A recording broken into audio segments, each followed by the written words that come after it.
வணக்கம் நண்பர்களே, நீங்கள் பார்த்துட்டு இருக்கிறது அமேசர்ஸ் அஃபிஷியல். நான் உங்கள் கரண். இன்றைக்கி இந்த வீடியோவில் என்ன பார்க்க போகிறோம்னா, ஸ்பேஸ் எக்ஸோட சிஇஓ எலன் மஸ்க் பற்றி தான் பார்க்க போகிறோம். இன்றைக்கி நம்ம சேனலில் புதுசாக ஒரு இன்ட்ரோ வீடியோ க்ரியேட் பண்ணியிருக்கோம். பாருங்கள், பிடிச்சிருந்தா கீழே கமெண்ட் செக்ஷனில் கமெண்ட் பண்ணுங்கள். அதுக்கு முன்னாடி நீங்கள் இன்னும் நம்ம சேனல் சப்ஸ்கிரைப் பண்ணாமல் இருந்தீங்கன்னா மறக்காமல் சப்ஸ்கிரைப் பண்ணிக்கோங்க. பக்கத்தில் இருக்க பெல் ஐக்கனை கிளிக் பண்ணிக்கோங்க. அப்போ தான் நாங்கள் போடக்கூடிய வீடியோ உடனுக்குடனே உங்களுக்கு நோட்டிஃபிகேஷன் வரும்.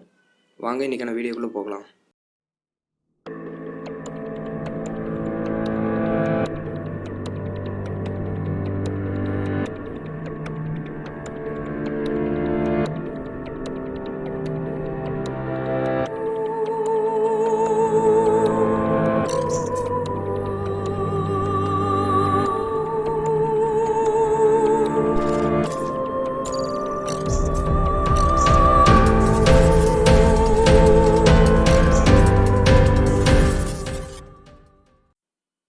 எலன் மஸ்க் 1971 ஜூன் 28 சவுத் ஆப்பிரிக்காவில் பிறக்கிறாரு. எலன் மஸ்கோட அப்பா எரால் மஸ்க், இவர் ஒரு இன்ஜினியராக இருக்கார். அவங்க அம்மா மே மஸ்க், இவங்க ஒரு மாடலிங்காக இருக்காங்க. எலன் மஸ்க் சின்ன வயசில் ரொம்ப சைலண்ட்டாக இருக்கார். ஸோ எல்லாருமே அவர்கிட்ட சண்டைக்கு வருவாங்க. பட் இவர் யார்ட்டையும் சண்டைக்கு போக மாட்டாராம். அதனாலேயே எல்லாருமே இவர் கிண்டல் பண்ணிகிட்டே இருப்பாங்க. ஸோ இப்படியே கொஞ்ச நாள் போகுது. ஒரு நாள் ஸ்கூலில் சண்டை போடும்போது அவர் படியிலிருந்து கீழே தள்ளி விட்டுறாங்க. கீழே விழுந்ததில் அடிபட்டு ஹாஸ்பிட்டலில் சேர்க்குறாங்க. ஸோ அவர் அப்போ யோசிக்கிறார், இனிமேல் ஸ்கூலே போகக்கூடாது அப்படின்னு கொஞ்சம் டிப்ரெஷன் ஆகுறாரு. இருந்தாலும் எலன் மஸ்க் புக்ஸ்லாம் அதிகமாக படிப்பாராமா. அவர் படிக்க ஆரம்பித்தா கண்டினியூஸாக 5 to 10 hours தொடர்ந்து படிச்சுக்கிட்டே இருப்பாராமா. இப்படியே கொஞ்ச நாள் போகுது. அவருக்கு கம்ப்யூட்டர் மேலே ஒரு இன்ட்ரெஸ்ட் வருது. ஸோ கோடிங் லேர்ன் பண்ணலான்னு நினைக்கிறாரு. அந்த டைமில் பார்த்தீங்கன்னா அவங்க அம்மாக்கும் அப்பாவுக்கும் பிரச்சனை வந்து அவங்க 2 பேரும் டிவோர்ஸ் வாங்குறாங்க. இந்த ப்ராப்ளம்ஸில் ஓவர் கம் பண்ணிவிட்டு தன்னோட 12வது வயசுலேயே ஒரு கேம் கண்டுபிடிக்கிறாரு, பிளாஸ்டர்னு. அந்த கேமை $500 செல் பண்ணுறாரு.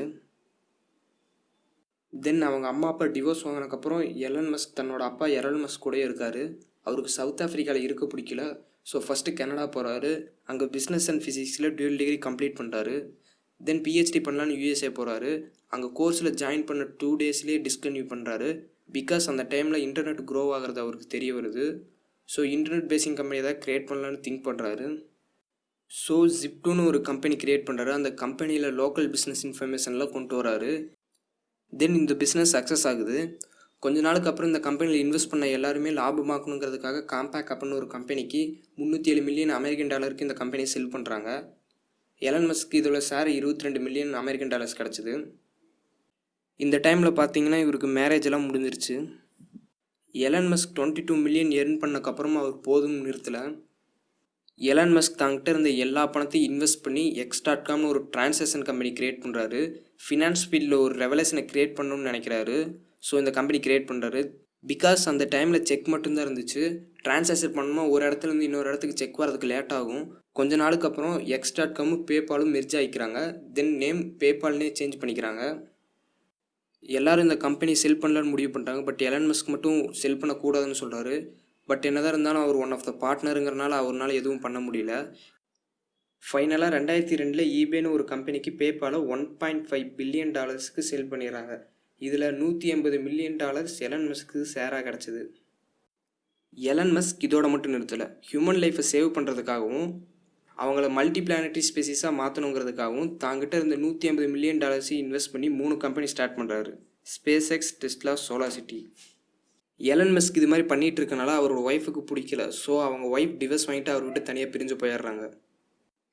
மக்கள் எல்லாரையும் ஸ்பேஸுக்கு கொண்டு போகணுங்கிறதுக்காக தான் இந்த ஸ்பேஸ் எக்ஸ்னு ஒரு கம்பெனியை அவர் க்ரியேட் பண்ணார்.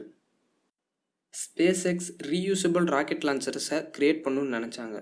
So rocket launcher boosters use and த்ரோவாக இல்லாமல் 3 to 4 times யூஸ் பண்ணுற மாதிரி க்ரியேட் பண்ணணும்னு நினச்சாங்க. இந்த ப்ராஜெக்ட் இவங்க பண்ண 3 times ஃபெயிலியர் ஆயிடுச்சு. ஒரு இன்டர்வியூக்கு எலன் மஸ்க் போகிறாரு. அங்கே அவர்கிட்ட ஒரு கொஸ்டின் கேட்குறாங்க. இத்தனை டைம் நீங்கள் அட்டம் பண்ணியும் ஃபெயிலியர் ஆச்சு, அப்புறம் ஏன் இதை கண்டினியூ பண்ணுறீங்க அப்படின்னு கேட்குறாங்க. இந்த ப்ராஜெக்டை நீங்கள் ஸ்டாப் பண்ணிடலாமே அப்படின்னு சொல்கிறாங்க. அதுக்கு எலன் மஸ்க் என்னோட உயிர் போனால் மட்டும்தான் இந்த ப்ராஜெக்ட் க்ளோஸ் ஆகும்னு சொல்லிட்டாரு. அவர்கிட்ட லான்ச் பண்ண போதுமான பணம் இல்லாதனால எல்லாத்துட்டையும் கடன் வாங்குறாரு. கடன் வாங்கி 4th டைமாக லான்ச் பண்ணுறாரு. இந்த லான்ச் சக்ஸஸ் ஆகுது. இந்த ப்ராஜெக்ட் சக்ஸஸ் ஆன அடுத்த நாளே நாசா அவர் கூட 1.5 பில்லியன் ப்ராஜெக்ட்டுக்கு சைன் பண்ணுறாங்க. 2018 ஸ்பேஸ் எக்ஸோட அச்சீவ்மெண்ட் என்னென்னா, ஃபால்கான் ஹெவி ராக்கெட்டில் டெஸ்லா ரோட்ஸ்டார் காரை ஸ்டார்மேனோட சேர்த்து ஸ்பேஸில் லான்ச் பண்ணதான் ஒரு பெரிய அச்சீவ்மெண்ட்னு சொல்லலாம். இது மட்டும் இல்லாமல் த boring company hyper loop ஓப்பன்ஏஐ, Neuralink இது எல்லாமே எலான் மஸ்கோட கம்பெனி தான். அது மட்டும் இல்லாமல் எலான் மஸ்கை ரியல் லைஃபோட டோனி ஸ்டார்க்னு சொல்லுவாங்க. ஸோ நீங்களும் எந்த ஒரு சூழ்நிலையும் எலான் மஸ்க் மாதிரி கிவ் அப் பண்ணாமல் வாழ்க்கையில் சக்ஸஸ் ஆக வாழ்த்துக்கள்.